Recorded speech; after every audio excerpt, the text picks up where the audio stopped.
So we looked at the ethical principles that we should follow, but there's going to be ethical threats to those principles that we need to be aware of, such as self-interest. Now, we're thinking of ourselves as an auditor here. If we've got one client, one audit client who has really high fees, we don't want to annoy them. So therefore, we're not acting ethically because we should just be doing our job. So that's a self-interest threat. If we had loans from or to that client, we don't want them to go bust, so we might not give them a bad audit report. That's a self-interest threat.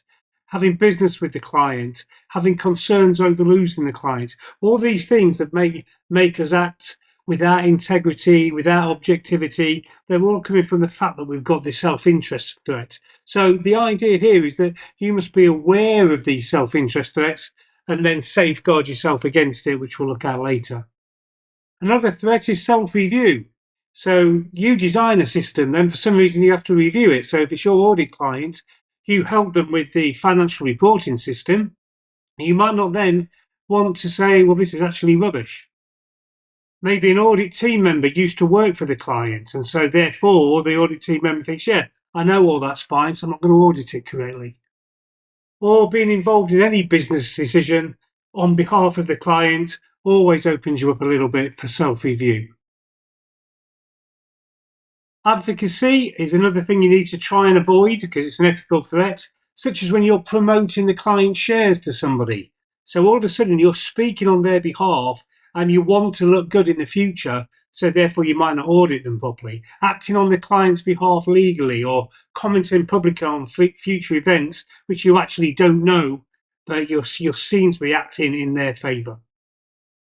Another ethical threat would be over familiarity. So if your client was close family, obviously you're not going to be so objective, are you?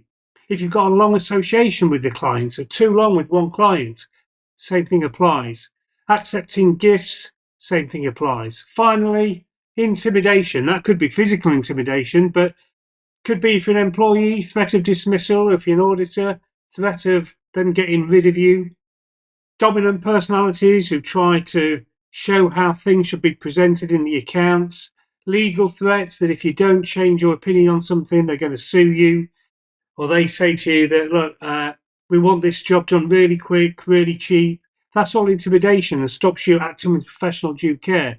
So the whole idea is you've got these ethical principles that you should follow, but in everyday life, you're going to get these ethical threats to them. So in exam questions, this is how you're going to have to answer. You're going to have to say what the threat is, what the principle was maybe, and also how you can overcome these threats, what we call safeguards.